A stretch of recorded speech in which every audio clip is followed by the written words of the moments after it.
Welcome guys to the big wooden potatoes giveaway bonanza.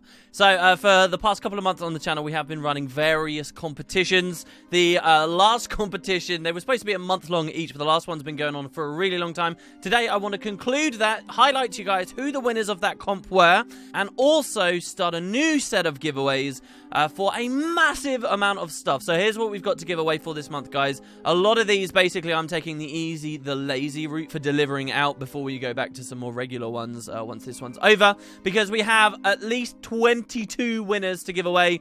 I've got almost 7,000 gems in value to give to you guys, which are going to be released through 17 different codes. So from now, over the next 2 months, there are going to be 17 different winners of gems. And on top of that as well, there are going to be mini egg containers, which I was also given. There's going to be 5 winners of those for random mini pets. You might get really lucky. Let's be real, you got a very low chance of getting super lucky, but you might get lucky and get a pretty sweet mini out of that. So there's going to be at least 22 winners over the next 2 months for people watching the channel. I want these ones to be as accessible as possible. And while we're going to do a few cool things, it's not going to be like the previous months, just because there's so many to get through and so much time to dedicate if you do a lot more complicated stuff. So how do you win? It's very simple. I'm going to explain this stuff first. There are going to be a couple of giveaways right in this very video for those who continue to watch through the winners of last month's stuff, which should be really interesting. But here's the main way that you guys can get your hands on all of these prizes, and you've got a fairly good chance of getting it as well because there are so many. Number one, we are going to be hosting another art competition this month. Why? Well, because I don't actually get many submissions for art contests, so all you guys have to do is submit to me your art based on Guild Wars 2 or Wooden Potatoes. Do any fan art of any form, and you'll be thrown into a chance for winning that. We will have a Reddit thread you can find in the link below if you want to submit, and these tend to have very low turnout. What does that mean? It means less work for me, so I'm happy to host it, and it means a higher chance for you if you actually submit to it. So I do give you guys a theme for the art contest each time, and the theme for this contest is to give me some art based on or inspired by the first new map that we're getting after Heart of Thorns. That doesn't include the raid.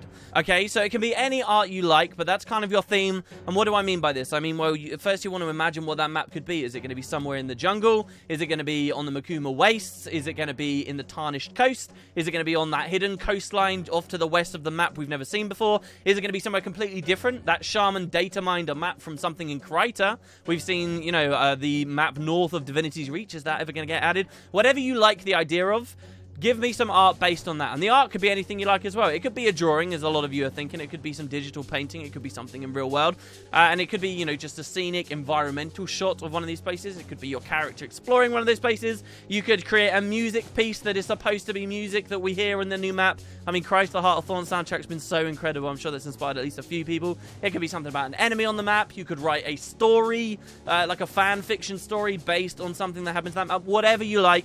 Submit it in the Reddit thread, and you'll win almost 1,000 gems, 800 gems from that competition right there. So that's just one thing, though. The majority of these prizes, all the rest of the gems, are going to be coming through some other competitions I'm running on the videos themselves. So the first of these is going to be an annotation-based competition. Now, over the next 2 months, from now up until Christmas, on my videos, you will see for split seconds, brief periods of time, I'll throw annotations on the videos. Those annotations will have keywords in them, and if you leave a comment on that video using that keyword, and it will be something quite specific, then you're actually in for a chance to win some of the gems. I'll be picking someone who does that in the comments, and check your YouTube inbox for a gem code can come in. Usually the keyword will be related to the video, it will be related to the discussion at hand. So, if I'm perfectly honest, it might just be that some of you are in the comments more might accidentally qualify for some of these. But I think that's totally fine. If you're commenting for the sake of commenting, that's probably better than just for the competition. And finally, we're going to do the easiest competition I ran last month, which had a huge benefit to the channel. I will be picking random people who like the video. Over the next 2 months, tons of these codes are going to be given away. If you like any of the videos, I'm not going to blab on everyone asking people to like the videos, but just know that if you do that, you get in for a chance to win the gems. You can do it on multiple videos if you like. That'll obviously up your odds if you do each one that comes out. And that's just basically a way of helping me on the YouTube end of things, while also giving a really easy, accessible way for anyone basically to win some gems. So we got tons to give away. That's the bonanza. That's how you can get it going throughout the month. And it's a nice, cool way to reward you guys for watching and helping out, especially as we close in on 100,000 subs, which is pretty cool. Alright, with all that said, what about last competition? Last competition ran for quite a while. There were 4 major components to it. One was the liking the videos, which has now been awarded. But we also had 3 different components. We had an art competition last month based on the end of Heart of Thorns, stories from the end of Heart of Thorns, which will go into the winners and the submissions very soon. We had a competition encouraging people to make various Reshape presets, which I'd recently highlighted on the channel and shown, you know, its raw power in making the game look gorgeous. We'll show off the winners there and some of the amazing developments that have occurred over on that side of things. And lastly, we had another Elite Specialization competition. This was before the final 2 Elite Specializations were revealed. Both of them were medium armor classes. And so my comp was, hey, just design any medium armor you like at all. Some people were trying to predict what ArenaNet would eventually do with the Forge, as we knew it, the Scrapper, or the Druid before they actually came out. And so you had these really cool twists. There was a huge variety, once again, a massive outturn on the amount of people who submitted for this comp, and you had everything under the sun. This video should have the majority of those submissions rolling as background footage so you guys can catch glimpses of them. But there is, once again, a link down below so that you can look directly at every one of those submissions. What I found very much with this style of competition is people start doing it, they realize that it takes a lot of effort to design an Elite Specialization. There is a ton of work that goes into it, and people lose days of their life producing these things. I saw just on the regular Guild Wars 2 Reddit the other day, actually, people were speculating about future Elite Specs now that Heart of Thorn's out. We've been doing this for months now. We've got a huge variety there. I'd really encourage you guys to check them out. Some of my favorites, more than one person actually tried to do the Commando, the joke class that ArenaNet talked about before Guild Wars 2 originally came out. All the ones that were trying to predict what the Forge was going to be or the Druid were going to be are really interesting in retrospect. There are a couple of funny, jokey ones in there as well. I mean, they've never really had much of a chance to win from my perspective, but they've been funny. You know, there was even a semi-serious great one I saw that's supposed to turn you into a giant mech. Just, there's been a lot of fun looking at them. We've actually done multiple streams now, looking specifically at the Elite Specializations that people have submitted and going into a lot of detail on them. Unfortunately, I don't really have time in this video to go into that kind of crazy detail. Hopefully, the fact that if you submitted it will appear on this video, it will be some kind of reward at least for you guys. I want to show off 2 in a little bit more detail for you guys today. The first one here is from Yoroiyokami. I'm never good with these names. It's actually the Shadow Specter. Now, this isn't actually the winner, but I think it's a great example of something I really want to highlight to you guys. Now, I've gone through a lot of these submissions. We had like another 300 submissions on this one, even after all the pirates we had before it. And I'm definitely seeing something. I'm seeing that the less people seem to know about the raw details of the way the game works, the more flavorful and thematic their classes end up being.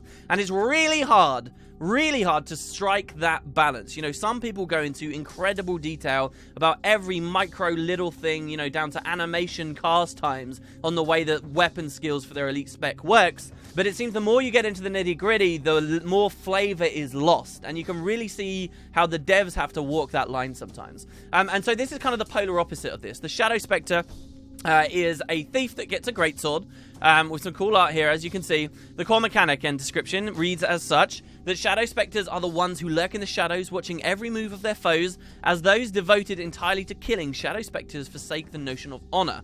Their only virtue is patience and nothing more. I love this line. They're sometimes referred to as pursuers, and they tend to be very careful when it comes to taking down their prey.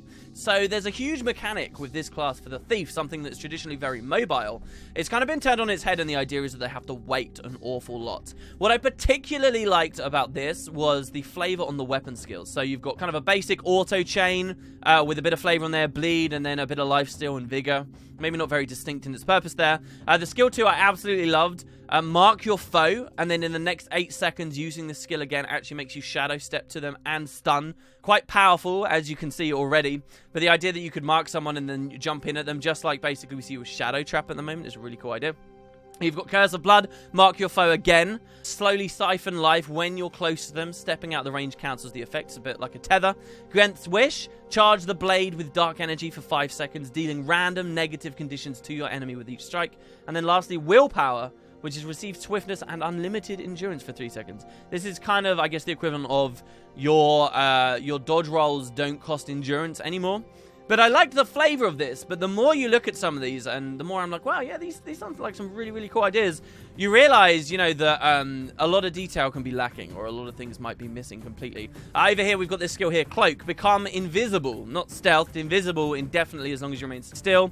Not only is this kind of missing the term stealth, and I don't knock this spec too bad for this, that's not really what I'm trying to get to, but actually the idea of invisibility only while you're stood still actually is a term in game already. That's camouflage. It's something that early on Rangers kind of had, and we actually still see it on one of the consumables in the game too, the Ash Legion Spy Kit. But you know, this is a thief. And actually, when you look a little closer, you realize, oh, all the weapon skills have got cooldowns. And then there's weapon specialists. Great scored skills have their cooldowns reduced by 25%. And then all other weapon types have that. But hold on, we're a thief, don't we have initiative? So it's kind of difficult, you know, from the design perspective as well as the, you know, judging. When you really like the flavor of something, but then, you know, the actual mechanics of the way it works can not line up too much. In any case, I do want to show you guys the winner for this month. And that was Bragdras with the Primal. Quite an unassuming, little responded to submission to the competition.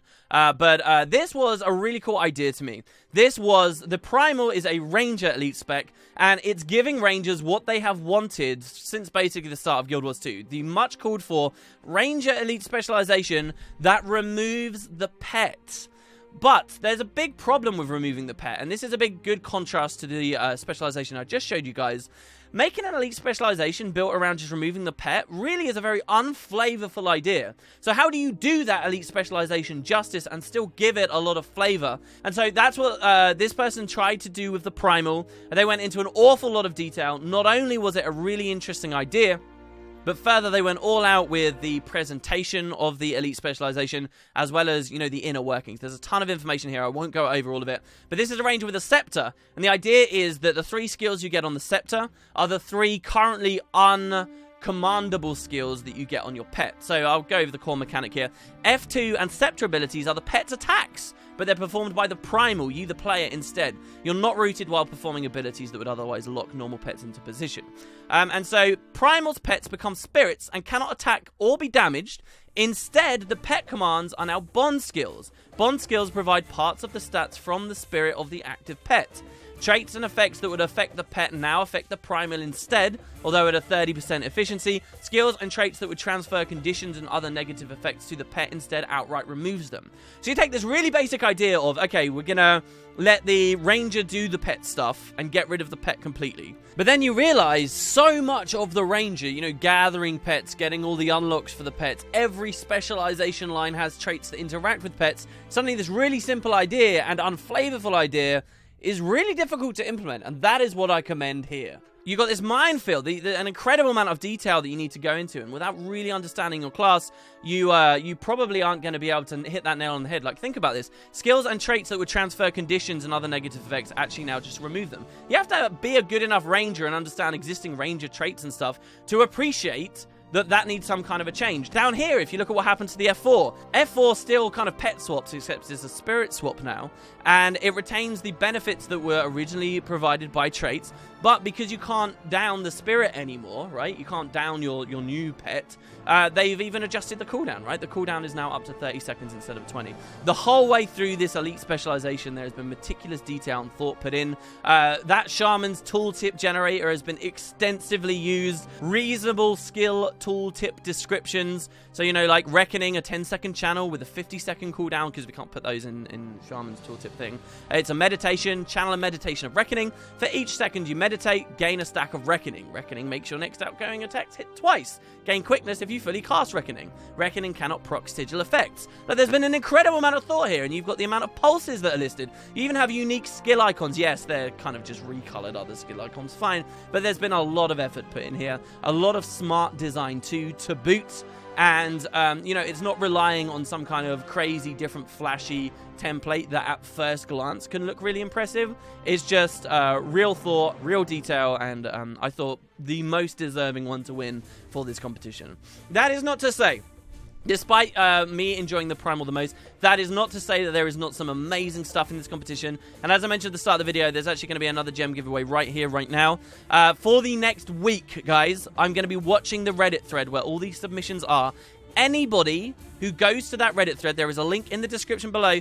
Anybody over this next week who goes there and leaves a comment or talks about somebody else's elite specialization, gives someone some feedback, especially someone who sat down, made an elite spec, and never, even got a single response to it.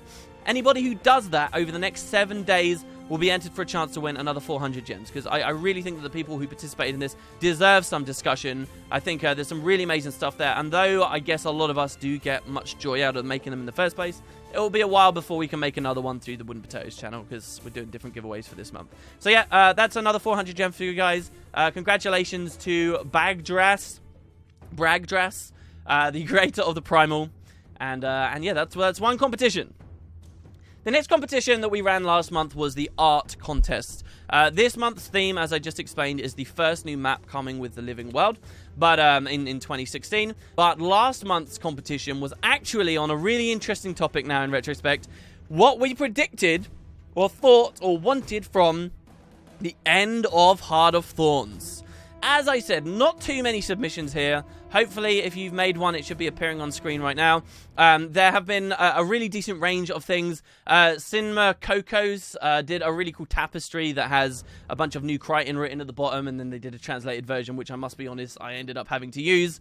Medora Masters did a fantastic piece of art, and then a small short story to go along with it. And a lot of people submitted their own short stories. One of them was even really quite long, and I'm hoping, should I find some time, to even read my favourite of those over on Concrete Ducks in the coming days. There's a particular Char one, which I won't spoil for people, that I very much enjoyed. But I have to say, the clear winner for me wasn't even one of the short stories, which was the main thing I guess I was asking for last month. The main winner for me was easily Wet Hojo's Traherne. So this is the image here, and despite just being a gorgeous piece of art, it does have going for it the fact that it's picked a very iconic character we obviously had come out in the expansion. To be completely spoiler-free, and vanilla, of course, given how the Heart of Thorns story went, I found this was a really interesting pre-launch idea for Traherne, and it was really fun to see. A beautiful, detailed piece that clearly had a lot of love and effort go into it, and this is definitely what got the win for me for this month. And we'll see who else submits stuff for the next art contest going forward with the next Living World. Last thing to talk about on the video is, of course, the Reshape competition. So, Reshape, for those of you who maybe haven't been watching me for a really long period of time, we do have a video talking about it. It's a post-processing graphics injector that can be used to really supplement and improve Guild Wars 2's visual stylings. Wow, I just rambled that whole line out there, and that sounded really professional, didn't it? Basically, it makes the game look good, but it is entirely dependent on your user configurations. And Reshape can do any number of crazy drastic effects. It can add obnoxious lens flares that make your eyes bleed. It can add subtle god rays that some people really like and other people don't. It can sharpen stuff. It can make stuff look like a comic book. It can do whatever, right? I found out about this. I really enjoyed the idea of having a big database of effects that we as a community can always look back at. And so I hosted a contest for people to make them. And this had a huge response. Lots of presets were submitted. And in addition to those presets too, actually, we got a lot of really cool tools came out of this competition too. First of all, the way that we used to run Reshape back when I made that video was you'd have to use something called Reshape Unlocker so that it didn't disable some of its effects when it detected you were in an online game. Well, somebody 04348 made a version of his unlocker just built into the d3d9.dll, so you can just run this little thing, drag and drop it in, boom, you're done. There's a link down below if you guys want to do that. It makes running Reshape way more simple than it used to be. That was one big development. Another big development came out from Moondragon through my streams, where I mentioned how cool it would be if you could use Reshape to have different presets, you know, some brighter and more vibrant and some darker and more grungy, based on the time of day it is in Guild Wars 2. And not only that, what about brighter and more vibrant presets while you're in jungly areas, while darker and more grungy areas while you're, say, in Ore, or more green-tinted areas while you're in a poisonous bog in Queensdale? And this was a theoretical thing I talked about on the stream. and actually ended up becoming a reality as well. And so then people started submitting for the competition, not just presets for, you know, the game, but presets that used Reshape map and Reshape unlocker and all this amazing stuff to create these really, really phenomenal systems. It is all detailed in that thread, again in the description. I'd really recommend you guys check it out. But the winner for me was Raid Hunter X's Tyria FX. This has actually been in display for you guys through all the game footage that's appeared on this video so far. It has some very subtle lighting effects. It has just enough depth to allow me to enjoy the game without blurring the UI too much. It had just the right amount of God rays in that it's not always there, but sometimes it will appear and it will be just strong enough for you to really catch your eye, but not make it feel like you're playing a completely different game. It's a very slight tweak to the lighting, making things slightly brighter and slightly darker. It's basically perfect for me when it comes to playing and as a YouTube content creator, where I don't want to use a super extreme thing because it might put people off or give them the wrong impression about the way that the game truly looks. So this is what I've been using. This is a really cool preset. There have been some other great, fantastic ones with far more extremities to them, but given that I'm basically anticipating using Raid Hunters for the foreseeable future, I would seriously question giving the win to anyone else. One thing I do find kind of funny about the Reshape contest, just so that you guys know, is we had a lot of submissions from people who were saying, oh, hey, so everybody uses Reshape to do crazy stuff. I am deciding not to do crazy stuff. I'm just going to do a slight tweak. I'm just going to slightly enhance the way that the game looks. Sometimes my preset will be barely perceptible. But trust me, it's doing something. It's good, right? It's like a slight tweak. I don't want to go with any of this crazy high fantasy, oversaturating bloom nonsense. That's what everybody does. I'm just going to do this. And the funny thing, it was really the vast majority of submissions were that guy I was just doing an impression of. There actually weren't very many extreme submissions submitted at all. One of my favorite kind of really stylistic choice ones that I was very close to giving the win for a while, so sorry to you if you listen to this. Somebody did like a Mass Effect one that basically took the Mass Effect visual stylings and put them into Guild Wars 2. We didn't see that much extreme stuff, and so if you still want to push Reshape in those angles, I'm sure a lot of people out there would still very much appreciate it. But so there you go, guys. That is the big Wood and Potatoes Bonanza. Thank you very much for watching. I hope you enjoyed participating in the competitions. This one, or last month's one, went on for a little bit longer, but we have a very clear idea for the next ones. Very best of luck to you guys in the upcoming ones. Remember, the main one that you can be going for is the art contest, and it's pretty open as to what you want to do. Hopefully we'll get a really good video out of it sometime around Christmas. Again, thank you very much for watching, guys. Hope you had fun. Love to hear what you have to say in the comments, and I'll see you next time.